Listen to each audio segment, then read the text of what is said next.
প্রিয় দর্শক, আপনারা সবাই ভালো আছেন আশা করি।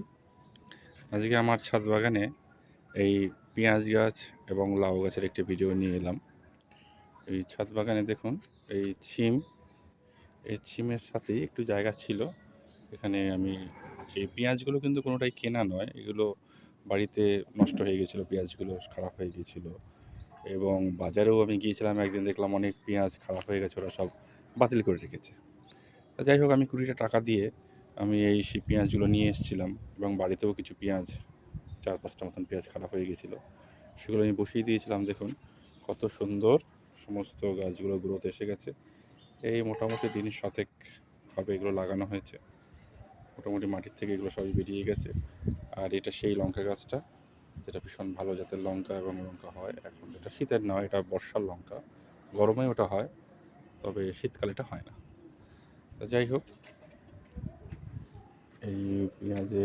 এই পেঁয়াজ গাছের একটা বৈশিষ্ট্য হলো, যদি আপনি গোটা পেঁয়াজ লাগান বা বুড়ো পেঁয়াজ লাগান, তাহলে কিন্তু আপনি কলি পাবেন। অর্থাৎ যারা কলি পছন্দ করেন বা যারা কলির জন্য লাগাতে চান, এই দেখুন আজকেও আমি একটা পেঁয়াজ বাড়িতে দেখলাম যে নষ্ট হয়ে গেছে, ওইটাও আজকে আমি বসিয়ে দিলাম। আমার এই নষ্ট, এইখানেও একটা ছিল, 2-3টে পেঁয়াজ বাড়িতে দেখলাম নষ্ট হয়ে গেছে, এগুলো বসিয়ে দিয়েছি।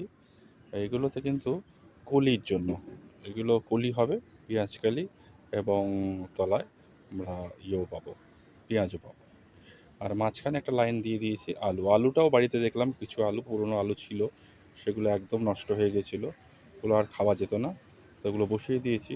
দেখুন কত সুন্দর আলু গাছগুলো হয়েছে। আর এখানেও এইখানেও দেখুন, সেই পেঁয়াজ লাগিয়েছিলাম, এইটা লাগাতে একটু দেরি হয়ে গেছে, কদিন সময় পাইনি, ওগুলো আগে লাগিয়েছিলাম, এগুলো 2-3 দিন পরে লাগিয়েছি। এগুলোও কিন্তু সব সুন্দর ধরে গেছে এবং বেশ পাতা ছেড়ে দিয়েছে। মাঝে মাঝে একটা করে বেগুন দিয়েছি, বেগুনটা ভালো নয়, এটা একটা আমাকে একজন এনে দিয়েছে, কিন্তু আমার মনে হচ্ছে বেগুনের জাতটা ভালো না, কারণ যথেষ্ট আমি যত্ন করছি কিন্তু কোনো গ্রোথ আমি দেখতে পাচ্ছি না। যাই হোক, এখানেও দেখুন ওটা গাছ লাগিয়ে দিয়েছিলাম, সুন্দর পাতা ছেড়ে দিয়েছে।